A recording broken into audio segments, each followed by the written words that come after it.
From Washington, the McLaughlin Group, the American original.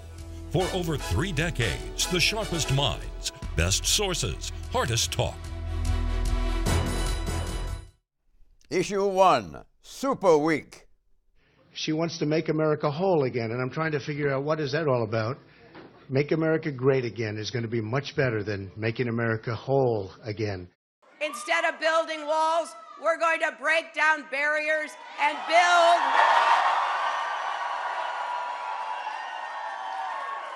ladders of opportunity and empowerment. Voters in 12 states pick their candidates for November's presidential election on Tuesday. 2 big winners stand out, Donald Trump and Hillary Clinton. Ironically, the Republican establishment lashed out this week, not at Clinton, but at their own frontrunner, Donald Trump. Notably, 2012 GOP presidential nominee Mitt Romney, who this week derided Trump as lacking, quote, the temperament of a stable, thoughtful leader, unquote, who would start a trade war with China. At a campaign rally in Maine, Trump responded. If I'm losing $505 billion with China, if I'm losing $58 billion a year with Mexico in terms of deficits, what do I want that kind of trade for anyway? Ruin it. Who needs that kind of trade? There were fresh brickbats at Thursday's debate in Detroit, where the GOP establishment's assault continued. Some political insiders cheered the aggressive tack against Trump, but some questioned whether the GOP's bare-knuckles tactics will boomerang to Trump's advantage. If the establishment is so desperate to stop him and preserve the status quo, the reasoning goes, it must really fear that Trump will make good on his promises to shake things up in Washington. In short, the attacks validate Trump's outsider candidacy and will only boost his appeal. And note this, furious at Governor Chris Christie for his support of Mr. Trump, 7 New Jersey newspapers are now calling for Mr. Christie's resignation. Has the time come for the Republican Party to embrace Donald Trump? Yes or no, Pat? Whether the time has come or not, John, there is going to be no embrace of Donald Trump. The key date to watch here is the 15th, the Ides of March, when Florida and Ohio vote. And if Rubio doesn't win Florida and Trump wins it and Trump wins Ohio, the game is over. But if Trump loses those 2 states, I think we're going all the way to the convention, John. And right now, Romney has joined the Stop Trump, the Never Trump movement, and they want to stop Trump short of a majority. And it's possible they could do that, but I can tell you this, I don't see how, having done that, they deliver the nomination to someone else or who else they deliver it to. And so I think they're really, they're inviting a real political bloodbath at Cleveland. But I think we'll know by the 15th of March. I mean, if Trump loses them both, we're going to have a contested convention. Yeah, I agree with that. If Trump loses Ohio to John Kasich and Florida to Marco Rubio, then each of those candidates gets a small little pile of delegates and would be enough to deny Trump the 1,237 delegates that he needs outright to capture the nomination. What you're seeing now, though, is a Republican Party that's completely at war with itself. Some people want to start a new party. Some people want to make their peace with Trump. They're saying, look, he's bringing in blue-collar workers. Let's not look a gift horse in the mouth. Some are ready to do anything, go to the convention in order to upend Trump because they figure he's going to lose the White House, he's going to lose the Senate, maybe even the House. And with the Supreme Court at stake, the party figures all the marbles are on the table and they don't trust them to Donald Trump. I think, Democrats are not sitting on the sidelines cheering because this is a phenomenon that we haven't seen before. He has tapped into a vein of misogyny and hate and white supremacy here that makes a lot of people uncomfortable. But all these Republicans getting on their high horse saying we can't support someone who divides the country by race. They've been flirting with racial divisions way back to the days of the Southern Strategy and on up. Trump is just doing explicitly what the party has practiced implicitly, and now it's all coming apart. What's this misogyny business? Misogyny is things he says about women, things he says about refugees. How does he show it? You want me to repeat what he's been saying? I prefer not to. You can repeat a couple of things. No, I'd prefer not to. He's made some comments. He's made some comments that are pretty hair-raising. Look, wanting to ban all Muslims from entering the country, for example, is a good one. The key thing here is that the Republican Party certainly is in a really difficult position now in terms of these feuding. So you have the Trump people who are absolutely aligned with him, Trump looking like the front runner. I think that's absolutely right. Ohio and Florida become very critical, defining. But then the rest of the party is divided about whether to double down with Marco Rubio, who still is struggling to get up there, or go with Ted Cruz, who is seen as someone who could bring ultimately more of the Trump voters into his bloc, but would be vulnerable in a general election. And at the same time, I think there is this great disagreement within the party about identity. So as much as the Trump people believe that they are reinventing, and to some degree are reinventing the Republican Party, there are other conservatives, a lot of other conservatives, who would actually say, we don't want that reinvention. So as much as there might be that brokered convention in that showdown, there really is, I think, a growing possibility of the party coming into a civil war type dynamic that it frankly can't, because those are such powerful identity-born issues. I will say, I was just wanting to add to Eleanor's comments about banning all Muslims, and as a Muslim myself, I'm wondering whether Trump wants to either deport me first or send me to an internment camp. No, you'll be okay. I think I'll be okay, but regardless to Donald Trump's rhetoric, the New York Times has some off-the-record tape of Donald Trump saying that he is really just playing up, building a wall, and being tough on immigration, really to corral to his base. And the reason why the GOP is so fearful of Donald Trump is because he's virtually a wild card. When he gets into the office, most voters and political insiders have no idea what he would do. Donald Trump, Eleanor notwithstanding, is a victim of a lot of hatred that is coming out from the left, accusing him of misogyny and all these other things. What Donald Trump, which is driving his campaign, is not only the persona and the Trump plane, is he stands up for securing America's borders, an end to these trade deals that send our factories and jobs overseas, and no more of these idiot, endless interventionist wars in the Middle East. That's what's driving it. And all this talk, all this talk of hate, quite frankly, a lot of the hate is coming toward the Republican Party. Eleanor, there was nothing wrong with a Southern strategy. The Democratic Party controlled the Solid South when it was segregationist and racist, and Nixon brought it in during desegregation. What about Ronald Reagan starting his campaign in 1980 in Philadelphia, Mississippi, where 3 civil rights workers were? I was in Philadelphia, Mississippi, when those civil rights workers were buried in that earthen dam before they were found. Why? The idea that Reagan deliberately chose Neshoba County and Philadelphia because he wanted to celebrate the murder of those civil rights, that is an outrageous libel and lie. What about the jokes about the welfare queens and all of that? He joked about the welfare queen. Right, people have flirted with these issues for a long time, Pat, and there's a reason on primary day, one of the most segregated days in America, you don't see any minorities or very few minorities going to those Republican this is an caucuses opportunity and for primaries. concern. One of the things, to take a sort of moderate ground here, is that the Republican Party has to be much more, and I think you do see this increasingly in recent years, where Opportunity Lives, where I've been writing, the idea about actually Republicans returning. John McCain, I think, was the first to do it, but to say to black Americans across the country that here's why you should vote for a Republican candidate who cares about economic growth, about providing opportunity up the economic ladder, and moving beyond, frankly, what both Republicans and Democrats, of course, to the civil rights era, have been very negative on those issues. So it's about encompassing new people into the movement. When you talk about race baiting, that certainly drives a lot of minority groups to the left. But with a fundamental understanding of economics and how the free market works, that actually, when a lot of people have an understanding of that, that seems to be calling them to the conservative movement. And I actually had the chance to see that at CPAC with a lot of young people, and in my years of reporting, speaking with young people. There's other groups, that are unrepresented, and some of them are working class white folks that love this country and do their work, who have been ignored, who have been treated with contempt by the Democratic Party and the elites, the Davos Dubai crowd, and they're coming to Trump because he appears to stand up for patriotism, for nationalism, for his own country first, for securing the borders and keeping the America they grew up in.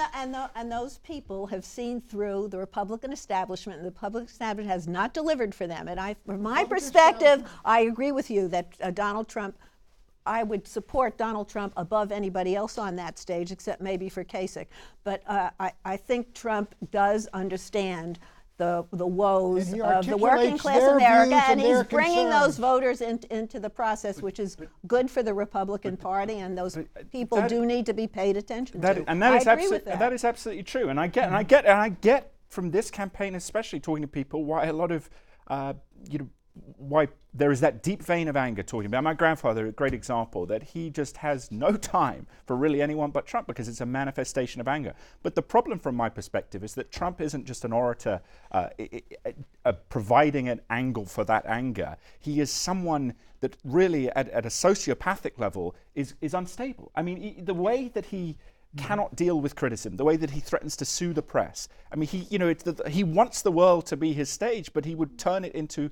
There's such an inherent unpredictability to the man that there's a deep concern. It's been great entertainment, and we're now witnessing what could be a hostile takeover of the Republican Party. It's a popular takeover of the party. They've got the largest turnout in history in all the primaries and all the caucuses of Republicans. People are pouring in because they know something real is at issue and they want to be involved. This is the most democratic thing I've ever seen in terms of numbers. Well, we all agree, so it's certainly going to help Hillary Clinton's fundraising as well, though. Exit question. Will Donald Trump defeat Marco Rubio in his home state of Florida on March the 15th, Pat? I think Trump will win, but I think it's going to be much closer as it was up in Virginia where I was, where Marco really closed the gap coming up toward the election day. I think Trump will win narrowly. There's so much attack ads coming at Trump, and there's a lot of problems with his positions and things he said. And if the sludge rises high enough, he could lose. I can't predict what's going to happen in Florida, but I think Rubio's only way to come back there is that he has Bush, former Governor Jeb Bush, and Rick Scott coming out with endorsements. Even then, it's going to be tough. I think I'm still leaning towards Trump. I believe Trump will win, but that's only because Kasich is still in the race. If Ohio came a day or two before Florida, Rubio would take it. Yeah, but they're sort of cease and desist. Rubio isn't doing anything in Ohio, and I don't think Kasich is doing anything in Florida. But yeah. The answer is yes. Issue 2, ISIS in Asia. When you say that, Pakistan has a nexus of terrorism, this is absolutely unjustified, absolutely unfair with us, and we don't take it at all. The Islamic State of Iraq and Syria, under its leader, Abu Bakr al-Baghdadi, is balancing competition from the Pakistani Taliban and from al-Qaeda. ISIS's self-declared caliphate is now recruiting other jihadist groups in Egypt, Libya, Nigeria, Palestine, and the Philippines. Did I mention Afghanistan and Pakistan? Well, in Afghanistan, President Obama has escalated U.S. military operations against ISIS. But ISIS is looking across the border to Pakistan. ISIS leaders see the nuclear-armed Pakistan as a prime target. Should we be concerned about ISIS destabilizing Pakistan? Siraj, you are Pakistani. American. Pakistani American. Right. Yeah. Well, yes, greatly. Pakistan has been destabilized for some time, not to the degree as Afghanistan or Iraq and Syria, but it is of great concern. You have the Pakistani Taliban that has been ravaging the Northwest Frontier Province. In 2014, they had that massacre in the army school, and ISIS recruiting in Pakistan, which is deemed as one of the more religious of the subcontinental countries in terms of their Islamic faith. You're going to look to see quite a hotbed of terrorist activity there, unfortunately. Yeah. As long as my consciousness of Pakistan has been there, there's been that mountainous border area where kind of ungovernable radical groups are, and the government there kind of plays this double game, and our U.S. State Department feels frustrated that they're not really cracking down. This feels to me like an old problem with a new name with ISIS. And one of the biggest hurdles for at least our government and the U.S. Intelligence is getting over that hurdle of cooperating with the ISI, because there have been a number of ties to Al-Qaeda and the Taliban. They have many sympathies. I think that's the key issue, isn't it? That the Pakistani Taliban with the Peshawar school attack, I mean, the level, it really speaks to that ideology of, and evil, in the sense that they were playing both sides, the Pakistani government, ISI, give and take. And then they go and shoot up a bunch of school kids, of army officers and enlisted guys. They have no regard for human life. Understandably, the Pakistani army, very fortunately, General Sharif, they went up there and they hit them in the northwest frontier and pushed them out. Right. But now, of course, you see it, the flip to ISIS. The problem is this will all continue as long as the Pakistani government continues to see India as a primacy of threat rather than these terrorist groups. But really, the ISIS thing, this really is a cancer that has metastasized out of Syria into Iraq, into Libya, into South Asia, and it continues into northwest Nigeria. It really is, and it's gathering recruits all over. It doesn't really right now have the capacity to take over a country, but it's sort of getting closer, I think, whereas it's diminishing in Iraq and Syria. I think it's getting closer in Libya. Yeah, it almost feels like Pakistan knows how to deal with this, but I would look at Libya as a sort of prime area for a radical takeover. You might get an intervention in Libya by the allies, John. I think also one of the reasons that ISIS, look, and Siraj makes that point that the level of politicized Islam there, which I think is the big issue, right? It's the usurpation of Islam into an extremist political mentality. That allows ISIS the ability to come in there and to build weight. But hopefully what I think you'll see in the coming years is if perhaps the Pakistani military continues to have that influence because of that blood feud they now have with these groups, that they push against them. And ISIS, is TTP, or Pakistani Taliban times 2. There's the showdown. The problem, of course, is the nuclear component. What it means for us is we aren't coming home. The United States, I think, you go to Afghanistan, the general over there is saying we can't pull our troops out or the Taliban will take over. And I think Obama's not going to be able to realize his commitment to remove American troops. There's talk about U.S. and French and British going back into Libya. I think there's going to be a real crunch between what the American people, basically we see it in the Republican primaries, Democrat, that we want them to come home, and over there they're saying we can't come home, we lose a whole ball but of Obama wax. has held the line. I mean, leaving a certain number of troops there, they're really not in active combat, and not sending more in, I think that kind of John honors, Campbell, who was the former honors Afghanistan the essence commander, of his candidacy. was giving the president a bit of credit, saying, look, we're keeping some troops. But the problem is the president likes to put these bland numbers on. He just puts a number less than a military, so you have a limited strategic efficacy. You're talking about forever wars. Ask you a question. On a Geiger counter scale from 0 to 500 CPM, counts per minute, Pat, CPM, where 0 means no measurable radiation and 500 means head for the bomb shelters, what's the risk of one of Pakistan's nuclear weapons falling into the hands of ISIS? 0 to 500. I would rely on the Pakistan security forces not letting something like that happen, so I think it is 0 to minimal. I'll probably put it at minimal, I mean, they'd be crazy if they let loose any of that. 120, but I tell you what, the U.S. military contingency planning, if that happens, the 101st Air Assault, well, actually 173rd Air Assault Brigade for Vicenza getting in there and securing that. I'll say 1 count per minute because I don't like to say there's absolutely no chance of something not happening. There's absolutely a chance that ISIS could get a hand on a nuclear weapon. India's not going to let that happen. India will never let that happen. It would take internal collaboration with ISIS by someone in the Pakistani military to do that. Is that a broader philosophical position you take in I like regard to other subjects? Well, we saw the rise when you of don't want something to happen, you predict it won't? Well, is that what you're doing? I would actually say that anything is possible. And with the rise of Donald Trump, you've got to come strong again. This is the Dr. McLaughlin game. You've got to go strong back up. I think that's going to help you at this stage of the game, really. The answer is 10, very, very remote. Issue 3, State of the Economy. Unemployment still at 4.9%. Consumer spending up 0.5%. Construction spending up 1.5%. Manufacturing activity improved. And stock markets rising. So economic data suggests room for optimism about the state of the economy. Now that the February jobs report is in, what do the statistics say? And what do they tell us about the state of the economy? Siraj. Well, it's great for President Obama's legacy that he has gotten the unemployment rate down from 9.4, 9.9% down to 4.9%. However, with younger people, that's not looking so promising, as most of the jobs that the government has added are lower paying jobs. The wage growth only went up about 2.2% in February, which doesn't really come to the expectations above 2.5%. And a lot of younger people are getting frustrated about that. How about auto sales, speaking about young people?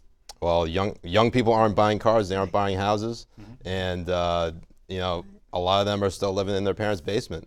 Well, they're up over last February's 0.4%. They're up to 7% now. New jobs in general, 242,000. Unemployment rate, 4.9%. It was 9.9% when Obama took office. Is all this a wet kiss to President Obama? Well, especially compared to the rest of the world, the U.S. economy is doing quite well. But the middle class has been hollowed out. Wages have been stagnant. They're beginning to creep up, not fast enough. The jobs that are being created are not good enough. We should hear more of a dialogue on the Republican side about how exactly they're going to create jobs instead of how they're going to cut taxes for the rich and exchanging insults. But the Democratic side of the primary fight is all about the economy and how you can narrow this enormous inequality. There's also some facts that got to be taken into consideration. Millions and millions of people have stopped looking for work in the American economy. The share of the working age population that is working is as low as it's been in, I think, in decades. Secondly, John, you are seeing the trade deficit beginning to rise. That with China, with the whole world, partly because of the currency manipulation, if you will, that Trump is talking about. So I think there's no doubt about it. There's good news in terms of where we were 7 or 8 years ago. But I think in the last 10 years, we have not had better than 2% growth in the GDP. And I think the economy, again, if you get Donald Trump in there, he's got the issues to really rip this economy, rip Hillary Clinton apart, as Serge has suggested, if she's not indicted. There'll be more jobs for everyone once he deports all the Mexicans and Muslims. It is very good news that the employment figure is going up, and even if it is, as you know, sadly it is, it's in those lower paid jobs, but that's important for families who need that paycheck. So that is manifestly good news, and we should be grateful for it. But the problem, I think, in the longer-term economic viewpoint is that, as Siraj points out, for young people, there's an inability to access the market increasingly. I tend to think that I actually think, and this is the good thing about this election, though, is the difference between the Democratic and Republican side. The Democratic side is that the expansion of the state provides more mechanisms of opportunity there. I would say it actually provides less, and I would use in a good example there the impact of Obamacare on middle incomes. Okay, the compression there, but also, wait, one final thing. Very passionate about this. The longer term economic benefits that the country could have, we could have corporate tax reform, so we can encourage companies to set up here, as they are doing, for example, in the UK and Ireland, and banning them from going abroad is a problem. But also that you would have entitlement reform, and you would have private sector investment that boosts productivity. Because if you don't have that, you don't have the fundamentals for sustained long-term economic growth. That's very enlightening. Now, my question is, the economic data show that global trade volume is declining, yet the U.S. economy is relatively strong. What does that tell you, Siraj? I would like to defer to one of my colleagues because this is one of those issues that I am not as We're in the middle of a political season here. You've got Trump as the likely Republican nominee who's not a free trader, which goes against everything the party has stood for. And you've got Hillary Clinton, who helped negotiate the latest trade deal, who's now come out against it. So you've got a streak of populism here that certainly relates to trade and all of that. But what these numbers tell you... It's Pat's heyday. Right. What these numbers tell you is that China is not growing at 12%. It's down to 6% and declining. The EU is anemic growth. The Russians are in trouble. The world is in trouble, John. The U.S. is doing great. Well, 2% growth. 2% growth is great. We just need to be whole again. It's not the Reagan era, Eleanor. predictions, Pat. Southern Europe is freezing up its borders right now, and this is going to put tremendous pressure on Greece, where a number of these migrants are.